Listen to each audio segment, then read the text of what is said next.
Bonjour et bienvenue dans notre nouvelle vidéo sur l'immunité acquise. Alors, commençons tout de suite par quelques définitions et caractéristiques principales de ce type d'immunité. Alors, l'immunité acquise, c'est une immunité qui est spécifique, c'est-à-dire qu'elle va être capable de reconnaître spécifiquement un pathogène particulier. hein. Pour cela, il faudra que le corps ait déjà rencontré ce pathogène, mais une fois que le corps l'aura rencontré, il ne l'oubliera plus, le système immunitaire ne l'oubliera plus, et il pourra le détruire de façon très efficace. Ce type d'immunité est donc grandement spécifique aux pathogènes. Son développement est progressif. Souvenez-vous, quand vous étiez enfant, vous tombiez souvent malade parce que votre système immunitaire ne connaissait pas les pathogènes. Par contre, petit à petit, au plus vous avez rencontré des pathogènes, au moins vous êtes tombé malade par la suite. Ce n'est pas que ces pathogènes ont disparu, ils sont toujours présents. D'ailleurs, les enfants tombent toujours malades des mêmes maladies que vous quand vous étiez enfant. Par contre, vous non, parce que votre système immunitaire les combat de façon très efficace. Alors la mise en place est relativement longue, il faut entre 5 et 7 jours pour que le système se mette réellement en place et commence à combattre les pathogènes dans une première réaction. Par contre, on verra que dans la deuxième réaction, lorsque vous rencontrez à nouveau ce pathogène, là c'est beaucoup plus rapide. Ce type d'immunité vient en complément de la réaction inflammatoire. Alors quelles sont les cellules impliquées? Il y a d'abord ce qu'on appelle les granulocytes. Donc il y a trois types de granulocytes, les neutrophiles, les éosinophiles et les basophiles, et les lymphocytes. Alors grosso modo, les granulocytes ils vont servir à détruire le pathogène une fois que les lymphocytes auront agi. Les lymphocytes, on a deux types de lymphocytes, les lymphocytes T et les lymphocytes B, j'y reviendrai par la suite. Où sont produites toutes ces cellules? Toutes ces cellules sont produites dans la moelle rouge des os. Cette moelle rouge dans la tête des os longs et dans les os plats va produire en fait toutes les cellules du sang, donc notamment les globules rouges et les plaquettes que vous connaissez déjà, mais aussi les cellules qui vont devenir les lymphocytes T, qu'on va appeler les pré-lymphocytes T, qui vont aller subir une étape de maturation dans le thymus. Les lymphocytes B, donc le deuxième type de lymphocytes, et donc les fameux granulocytes, aussi sont produits dans la moelle rouge des os. Alors, au niveau du mode d'action, avant de passer au mode d'action peut-être, les lymphocytes T et une partie des lymphocytes B vont se retrouver dans des structures qu'on appelle les ganglions lymphatiques, qu'on retrouve notamment ici. Ils sont disséminés un peu partout dans le corps, et beaucoup plus au niveau des voies d'entrée du corps, à proximité en tout cas des voies d'entrée.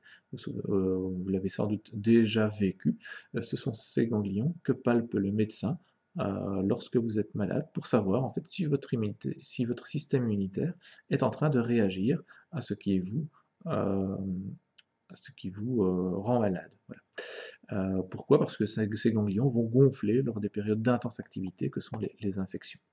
Alors que se passe-t-il en fait? Donc nos pré-lymphocytes T sont produits dans la moelle rouge, ils sont envoyés dans le thymus, qui est situé derrière, plus ou moins derrière le sternum, où là ils vont apprendre à reconnaître, à faire la distinction en tout cas, entre ce qui appartient au corps et ce qui n'appartient pas au corps. Il est très important que ces lymphocytes T ne ciblent jamais les cellules du corps, sinon c'est ce qu'on appelle une maladie auto-immune. Une fois qu'ils sont capables de faire cette distinction, les lymphocytes T vont aller dans les ganglions lymphatiques. À cet endroit, des cellules du système immunitaire qui ressemblent à des macrophages, les fameux granulocytes, vont leur amener tout ce qu'ils ont ramassé, entre guillemets, tout ce qu'ils ont détruit, tout ce qu'ils ont éliminé déjà du corps. Ils vont donc leur apporter, leur montrer des petits fragments de protéines, ça peut être de bactéries, ça peut être de cellules malades, de cellules détruites, ils vont donc leur montrer à ces lymphocytes T ces molécules. Et si ça n'appartient pas, si ces molécules n'appartiennent pas au corps, eh bien les lymphocytes T vont se multiplier, c'est ce qu'on appelle la multiplication clonale, et vont ensuite aller cibler tout ce qui n'appartient pas au corps. C'est notamment le mode de défense qui est mis en place contre les virus. Lorsqu'un virus va détruire une cellule, le granulocyte ici va en ramasser les débris, il va aller montrer les débris de cette cellule aux lymphocytes T. On a vu que dans ces cellules, il y avait donc des fragments de protéines du virus. Le lymphocyte T qui est capable de reconnaître ces fragments de protéines du virus va se multiplier et va aller cibler toutes les cellules qui possèdent ces fragments de protéines. Et il va les détruire. J'y reviendrai un peu plus loin. A l'inverse, les lymphocytes B, eux, vont pouvoir agir directement soit dans les ganglions lymphatiques, soit directement dans la circulation sanguine. Et ils vont reconnaître eux-mêmes ce qui n'appartient pas au corps. Une fois qu'un lymphocyte B reconnaît quelque chose qui n'appartient pas au corps, il va se multiplier, ce qu'on appelle toujours la multiplication clonale, et une partie de ces lymphocytes B multipliés vont produire ce qu'on appelle des anticorps. Les anticorps, ce sont des protéines qui sont capables d'aller se fixer sur des bactéries ou sur des toxines de façon à les agglutiner et à les rendre facilement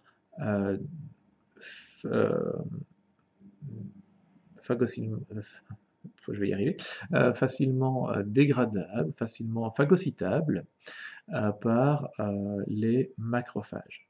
Alors, ce que je n'ai pas dit, c'est qu'il y a toujours une partie des lymphocytes qui se sont multipliés qui vont rester en mémoire. Et c'est cette mémoire qui va permettre au corps d'agir beaucoup plus rapidement durant une deuxième rencontre avec le pathogène plus tard. Alors au niveau des anticorps, vous voyez ici des anticorps, on va regarder un peu comment ils agissent. On voit que sur des bactéries, il y a des motifs de protéines à la surface des bactéries qui peuvent être reconnus par des anticorps. Si on a des anticorps capables, et donc des lymphocytes B capables de reconnaître ces motifs, eh bien donc ils vont produire des anticorps qui vont agglutiner les bactéries les unes avec les autres. Alors, outre le fait de les agglutiner, ça va faciliter la phagocytose par donc des macrophages. Voilà. Un peu ce qui est représenté ici. Et bien sûr, avant de produire les anticorps, dès qu'il y a reconnaissance, il y a multiplication des lymphocytes B, une partie va rester de mémoire, l'autre partie va produire des anticorps. Les lymphocytes B qui produisent les anticorps, c'est ce que l'on appelle des plasmocytes. Alors, revenons en image sur le mécanisme d'action des lymphocytes T. Donc, un lymphocyte T qui a appris à donc, reconnaître une protéine de virus. Ici, on a un virus dans une cellule. Donc, à la surface de cette cellule, il y a aussi des protéines du virus. C'est ce qu'on a vu dans la vidéo sur les virus. Eh bien, le lymphocyte T va venir, à ce moment-là, cibler toutes les cellules qui contiennent cette protéine et va envoyer à l'intérieur de cette cellule un messager chimique qui va induire la destruction de la cellule. Alors pourquoi détruire nos propres cellules qui sont affectées par des virus? Tout simplement pour éviter, pour permettre à ce que le virus ne se multiplie plus. Donc c'est ce qui se passe actuellement lorsque une personne est infectée par la Covid-19. Les cellules qui sont détruites éventuellement par le virus, leurs fragments sont amenés aux lymphocytes T par les macrophages. Les lymphocytes T qui reconnaissent la protéine la protéine du virus comme n'appartenant pas au corps vont se mettre en chasse de toutes les cellules qui possèdent sur leur surface, qui possèdent en elles ces protéines du virus. Et ils vont amener à leur destruction de façon à limiter la quantité de virus dans le corps. Alors, les lymphocytes donc, qui ont reconnu la maladie et qui sont capables de combattre le pathogène, une partie, je dis, va rester en mémoire. C'est ce qui est représenté donc, par ce schéma ici. On voit que lors d'une première infection, il faut à peu près 6 jours pour que la réponse se mette réellement en place. Cette réponse va permettre d'éliminer le pathogène, mais pendant 5 à 6 jours, il aura pu induire des symptômes. Alors que ce soit les plasmocytes ou les lymphocytes T, une partie donc va rester en mémoire, et même si des années plus tard on rencontre à nouveau ce pathogène, lors d'une seconde infection, à ce moment-là, on a déjà les cellules lymphocytes T ou lymphocytes B qui sont présentes pour induire une réaction. Alors, elles vont induire une réaction qui, vous le voyez, est beaucoup plus importante que la toute première réaction. Ce qui fait qu'au bout de 2 jours, eh bien, on aura la possibilité d'éliminer directement le pathogène. Et cette mémoire va rester des années, parfois même toute la vie, présente. Donc, en résumé, l'immunité acquise, c'est donc un mécanisme qui est très spécifique. Tant qu'on n'a pas rencontré un pathogène, on n'est pas capable de le combattre. Elle fait intervenir 2 types de cellules, les lymphocytes T et les lymphocytes B.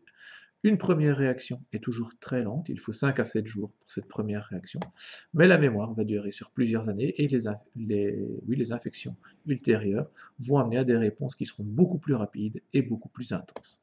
Voilà, n'hésitez pas à repasser cette, vidéo, elle contient pas mal de concepts, hein, passez-la en revue, heu, de façon à bien comprendre tous ces concepts et je vous retrouve très vite pour de nouveaux cours en classe. À très bientôt.